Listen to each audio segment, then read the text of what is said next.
বিখ্যাত সাহাবী আবু যর গিফারি রাদিয়াল্লাহু তাআলা আনহু থেকে বর্ণিত, তিনি বলেন রাসূল সাল্লাল্লাহু আলাইহি সাল্লাম বলেছেন, এমন তিন শ্রেণীর ব্যক্তি যাদের সাথে কিয়ামতের দিন আল্লাহ তাআলা লা ইউকাল্লিমুহুমুল্লাহু ইয়াওমাল কিয়ামা, আল্লাহ তাআলা তাদের সাথে কথা বলবেন না, ওয়ালা ইয়ানদুরু ইলাইহিম, এবং তাদের দিকে তাকাবেন না, ওয়ালা ইউযাক্কিহিম, এবং তাদেরকে পবিত্র করবেন না, অর্থাৎ তাদেরকে গুনাহমুক্ত করে তাদেরকে জান্নাতে দিবেন না, বরং তাদের জন্য ওয়ালাহুম আযাবুন আলীম, তাদের জন্য রয়েছে যন্ত্রণাদায়ক শাস্তি।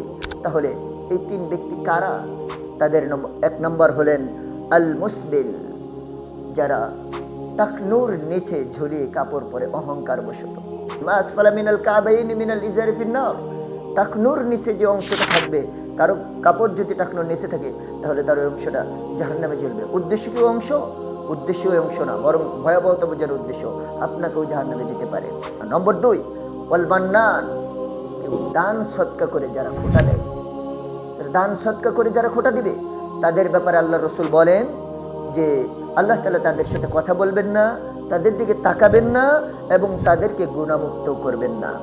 নম্বর 3 আল মুনাফিকু সিলাতাহু বিল হালিফিল কাযিব, যে ব্যক্তি তার পণ্যটা ব্যবসা করতেছে, ওই পণ্যটাকে মিথ্যা শপথের মাধ্যমে তার পণ্যটা বিক্রি করে। অর্থাৎ সে কিনেছে একটা মাল 200 টাকা দিয়ে, কিন্তু ক্রেতাকে বলতেছে যে আমি আল্লাহর কসম, আরে ভাই এটা তো আমি 250 টাকা দিয়ে কিনেছি, আমি যদি 280 নিচে বিক্রি করি তাহলে আমার লস হয়ে যাবে। এই যে কসম করে, মিথ্যা কসম করে যেই পণ্যটা বিক্রি করা হয়, এমন 3 শ্রেণীর ব্যক্তির কথা যাদের সাথে কিয়ামতের দিন আল্লাহ তাআলা তাদের সাথে কথা বলবেন না, এবং তাদের দিকে তাকাবেন না, এবং তাদেরকে পবিত্র করবেন না, অর্থাৎ তাদের জন্য রয়েছে যন্ত্রণাদায়ক শাস্তি।